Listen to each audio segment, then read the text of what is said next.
Hello friends. Actually நேற்று நாங்கள் வந்து ஷீஷோர் போயிருந்தோம். நானும் ஒய்ஃப் குழந்தையோட போயிருந்தோம். ஸோ போயிட்டுருக்கும்போது திடீர்னு தாத்தா ஒருத்தர் வந்து மீன் பிடிக்கிறதுக்காக போனார். ஸோ சரி இதை ஒரு கேப்சர் பண்ணி போட்டுடலாம் அப்படின்னு சொல்லிட்டு கேப்சர் பண்ணோம். ஒய்ஃப் கேட்டாங்க இந்த இடத்துல எப்படி மீன் கிடைக்கும் அப்படின்ட்டு. ஏன்னா அது வந்து கரையாச்சு அப்படின்ட்டு. நீங்கள் பார்த்தீங்கன்னா தெரியும், அந்த சைடில் கல்லுகள் போட்டிருப்பாங்க. சீவரேஷனுக்காக வேண்டி கல் போட்டிருப்பாங்க. ரெண்டு சைட்லேயும் கல் போட்டிருப்பாங்க. ஸோ கடலில் வந்து ரொம்ப ஹெவியாக அடிக்க விடாது, உள்ளே வந்து அலை வரக்கூடாதுக்காண்டி போட்டிருப்பாங்க அதில். ஸோ இது வந்து அவர் கரை பக்கத்தில் தான் இருக்கார். பார்த்தா தெரியும் அவர் எங்கே இருக்கிறாருன்ட்டு. இங்கே எப்படி மீன் கிடைக்கும் அப்படின்ட்டுனாங்க. சரி இருக்கும் எடுப்போமே அப்படின்னு தான் எடுத்துகிட்டு இருந்தோம். நீங்களே பாருங்கள் ஒரு என்ன மீன் பிடிக்கிறாருன்ட்டு. ரொம்ப பக்கத்தில் போக முடியல, அவர் பக்கத்தில் நான் போக முடியல. ஏன்னா எனக்கு குழந்தை வேறு இருந்தா, அவள் வேறு அங்கே விளையாண்டுட்டு இருந்தா. ஸோ அவளையும் கவனிக்கணும் அப்படின்ற மாதிரி இருந்துச்சு.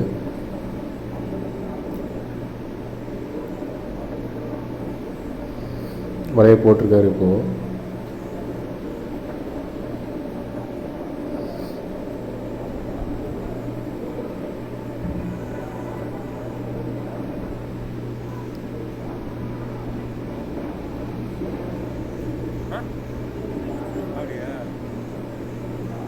போட்டு எடுத்துகிட்ருக்காங்க.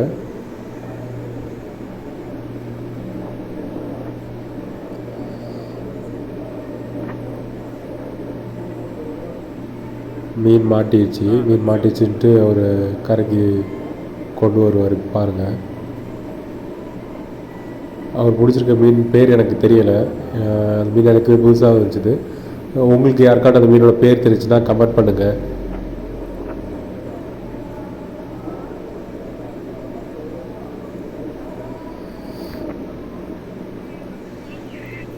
பார்த்தீங்களா, மீன் இருக்குது.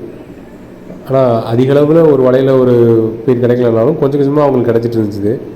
இன்னொரு தாத்தாவும் கொஞ்சம் நேரம் கழிச்சு போவார். அந்த தாத்தாவும் பிடிச்சி 2 பேரும் மாற்றி மாற்றி மீன் பிடிச்சிட்டு இருந்தாங்க.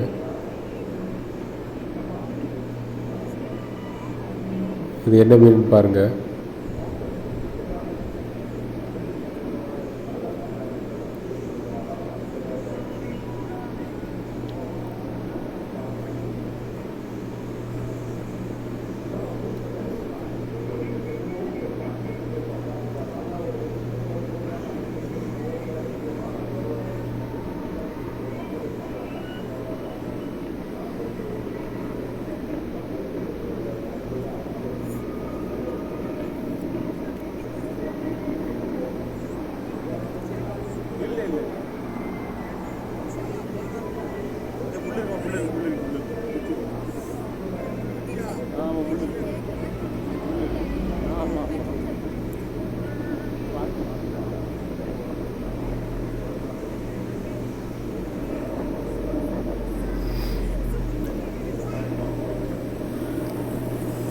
இந்த மீன்களோட முள் கூட நல்லா கையில் குத்திருச்சுது.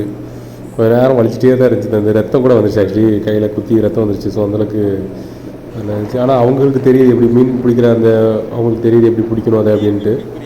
அவங்க பிடிச்சதில் போட்டாங்க அவங்க பேக்கில்.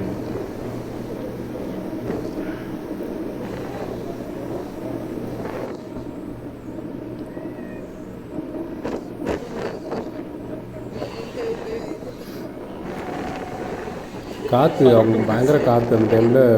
எனக்கு ஃபோன்லேயும் ஹேண்டில் பண்ண முடியல. ஒரு கையில் தான் ஃபோன் வச்சுருந்தேன். ஃபோனை ஹேண்டில் பண்ண முடியல. ஃபோன் எனக்கு காற்றுக்கு பயங்கரமாக அசைச்சிட்டே இருந்துச்சு. சவுண்டு வேறு ரொம்ப பயங்கரமாக இறைச்சல் வேறு. கடல் சத்தம், காற்று ரொம்ப இறைச்சல் பயங்கரமாக இருந்துச்சு.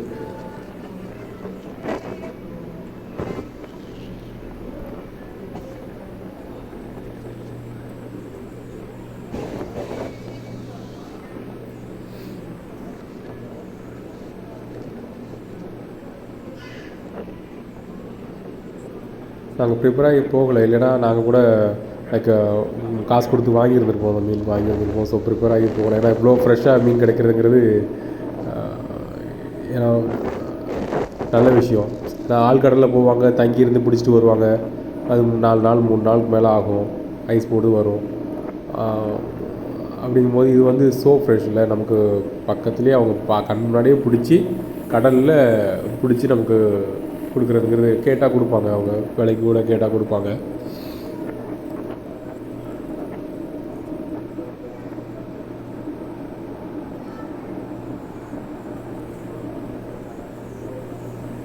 ஆக்சுவலி இது எங்கே இருக்குதுன்னா கன்னியாகுமரியில் வந்து மணக்குடின்னு சொல்லுவாங்க. மணக்குடி, மேலே மணக்குடி, கீழே மணக்குடின்ட்டு. இது மேலே மணக்குடி. இது கோட்டார்லேருந்து பறக்கை, தெங்கம்புதூர் அந்த வழியாக வரணும். வந்தீங்கன்னா கடைசி இது எண்டு இது தான் மணக்குடி. அந்த பறக்கை விளக்குன்னு சொல்லுவாங்க. அந்த விளக்குல நீங்கள் ஸ்ட்ரெயிட்டாக எங்கேயும் திரும்ப வந்துகிட்டே இருந்தீங்கன்னா, கன்னியாகுமரி மக்களுக்கு நான் சொல்கிறேன், மணக்குடி லாஸ்ட்டு.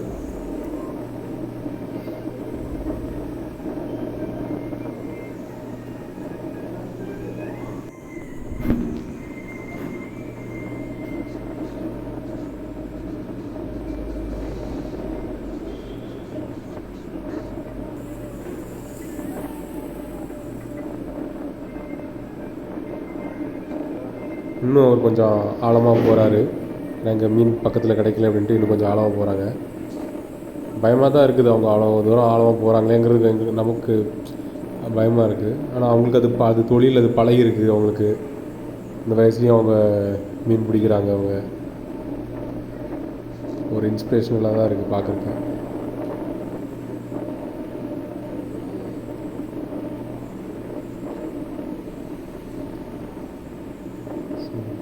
இந்த மாதிரி நிறைய வீடியோஸ் போடுவேன், நீங்கள் சப்போர்ட் பண்ணுங்கள். ஆக்ஷன் காலையில் ஆக்ஷன் நடக்கும், அதே மாதிரி இன்னொரு கடற்கரை சைட்லேயும் ஆக்ஷன் நடக்கும். ஸோ நீங்கள் சப்போர்ட் பண்ணுற பொறுத்து நான் வந்து வீடியோஸ் நிறைய போடுவேன். So please do support me. இன்னொரு தாத்தா போயிருக்காரு, அவரும் மீன் பிடிக்கிறதுக்கு. ரைட் சைடில் பார்த்தா தெரியும், அவர் ஒருத்தர் போகிறாரு மீன் பிடிக்கிறதுக்கு.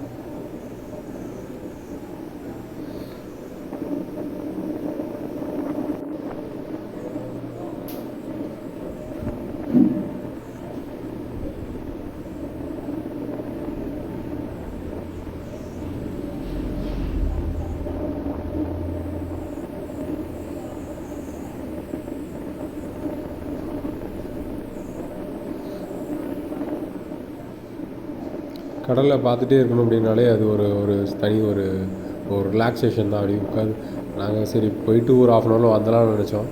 ஆனால் ஒரு 2 hours எப்படி போச்சுனே தெரில. அந்தளவுக்கு ரொம்ப ரொம்ப ரிலாக்ஸாக இருந்துச்சு மைண்டுக்கு. அப்படியே அந்த அலையோட சத்தம் பார்க்குறக்கே ரொம்ப இதாக இருந்துச்சு கேட்குறதுக்கு.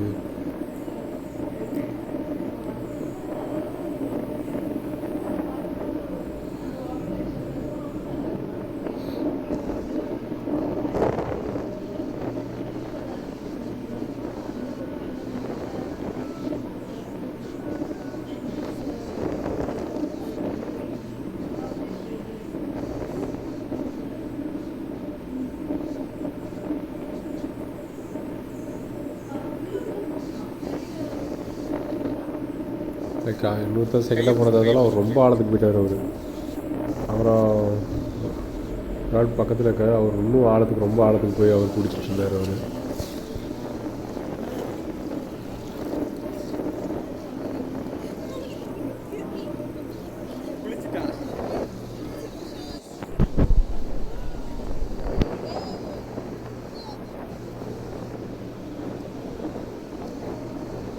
இடையில கேட் ஃபிஷ் கூட பிடிப்பாங்க. ஆக்சுவலி இந்த டைமில் வந்துட்டு கொஞ்சம் 2 பேரும் மாற்றி வலையை போட்டுகிட்டே இருந்தாங்க. அவங்களுக்கு மீன் அவ்வளோவா கிடைச்ச மாதிரியே இல்லை மாதிரி. சரி போயிடலாம் அப்படின்னு தான் நினச்சிட்டு இருந்தோம். அதுக்கப்புறமா பார்த்திங்கன்னா 2 பேரும் டக்குன்னு மீன் பிடிக்க ஆரம்பித்தாங்க. அவங்களுக்கு கிடைக்க ஆரம்பிச்சிச்சு. ஸோ அவங்களுக்கு தெரியுது எங்கே மீன் இருக்குது எங்கே இல்லை அப்படிங்கிறது தெரியுது. ஒரு கேஸ் வச்சு எடுத்து அவங்க போட்டு பிடிக்கிறாங்க. இப்போ நமக்குலாம் போனால் மீன் மாட்டுமான்லாம் தெரியலை. ஒரு தடவை நானும் ஃபிஷ்ஷிங் பண்ணலான்னு போனேன், ஆனால் 2 மணி நேரம் ஆகி.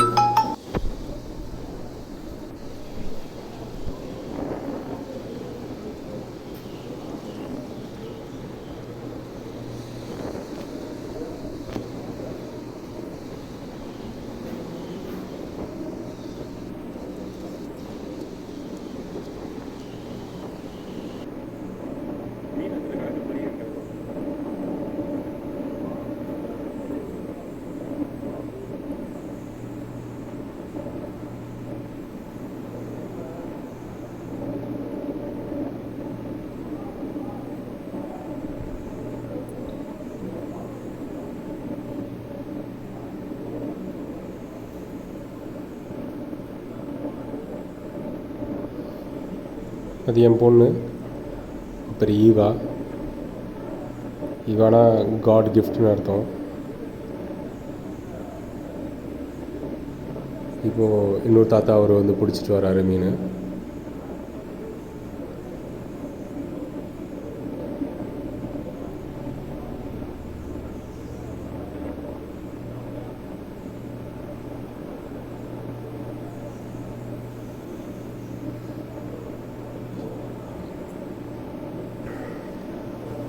அங்கே அந்த பிளாக் அண்ட் ஒயிட் ஷர்ட் போட்டு வேட்டி கட்டியிருக்க அந்த நண்பர் அவர் வந்துட்டு இந்த மீன் எல்லாத்தையும் நானே வாங்கிக்கிறேன்னு சொல்லிட்டார் அவர்.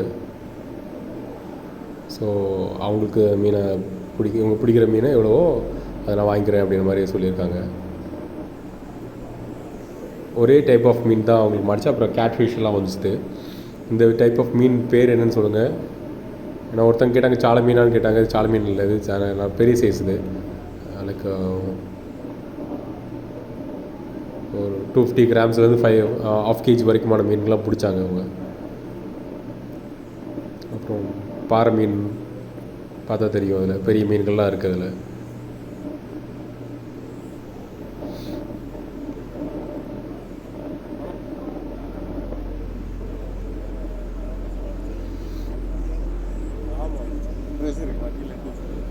எப்படி நினைவாடுத்து போட்டோன்னா அது வந்து சரி.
எல்லாம் பார்த்தா தெரியும், கொஞ்சம் பெரிய சைஸ் மீனாக இருக்கும் அந்த மீன்.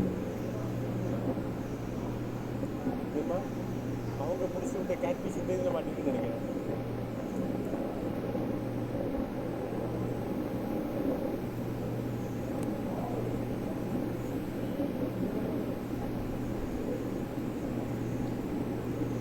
ஒரு கேட் ஃபிஷ் ஒன்று மாட்டியிருக்காங்க வலையில்.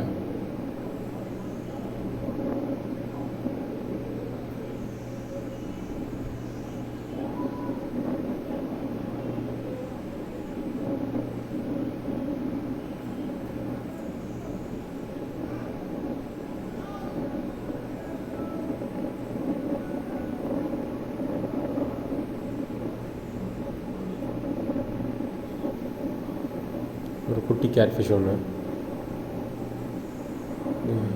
கேட்ஃபிஷ்னால் கெளுத்தி மீன் சொல்லுவாங்க. நீங்கள் உங்கள் ஊரில் என்னென்ன மீன்கள் பேர்கள் சொல்லுங்கள்.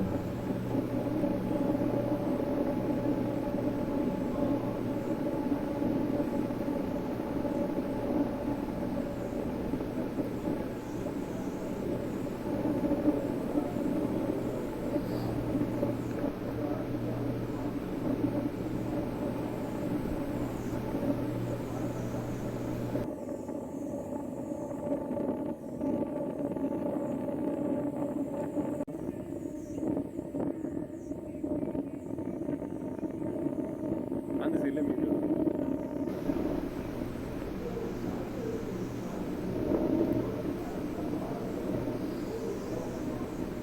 இந்த தாத்தா வலையிலையும் அப்புறம் விட்ட கேட்ஃபிஷ் மாட்டியிருக்கும். அதான் அதே மாதிரி தான் இருக்குது, அதே சைஸில் தான் இருந்துச்சு. அதை ரெஸ்கியூ பண்ணி நான் கடலில் விட்டேன். அது பாருங்கள், நீங்கள் பாருங்கள்.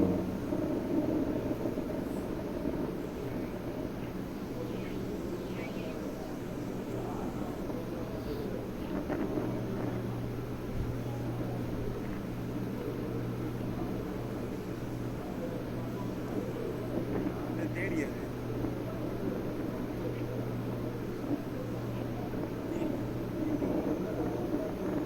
கேட்ஃபிஷ்.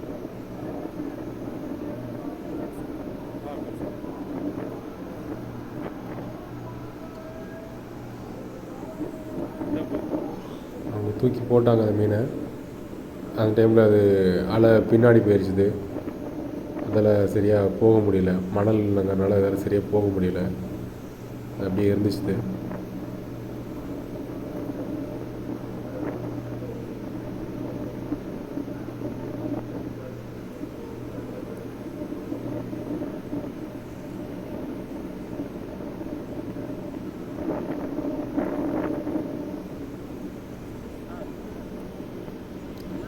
ரொம்ப டயர்டாகிடுச்சு போல் பாவம். அப்புறம் சரி நான் தான் அதை பிடிச்சி படம் பிடிக்க முடியல, வலுன்னு வலிக்கிட்டு போயிடுச்சு, வலிக்குச்சு. ஏன்னா முள் வேறு இருக்கும் அதுக்கு அப்படிங்கிறனால பயம். ஸோ பிடிக்கிறதுக்கு சரி பாவம் ஜீவன் இல்லையா, பிடிச்சி தானே விடணும் அப்படின்ட்டு ஏதோ பிடிச்சி மறுபடியும் தூக்கி போட்டாச்சு அதை.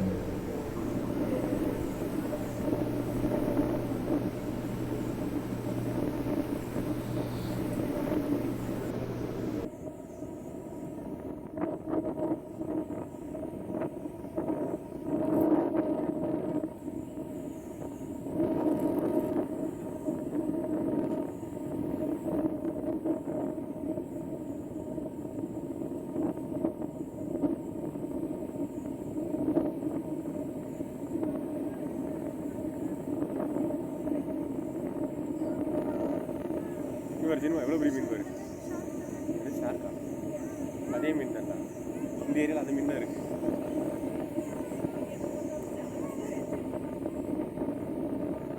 ஷார்க்லாம் இல்லை.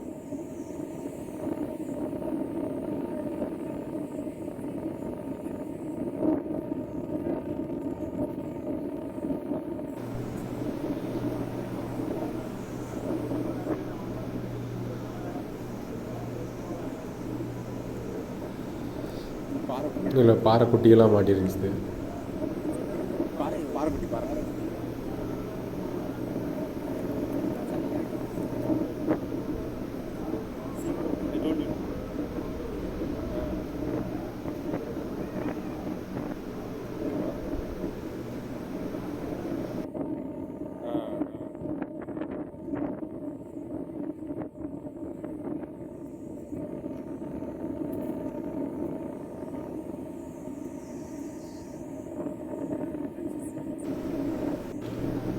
அப்புறம் டைம் ஆகிடுச்சு சரின்னு சொல்லிட்டு நாங்களும் அப்படியே கிளம்பிட்டோம்.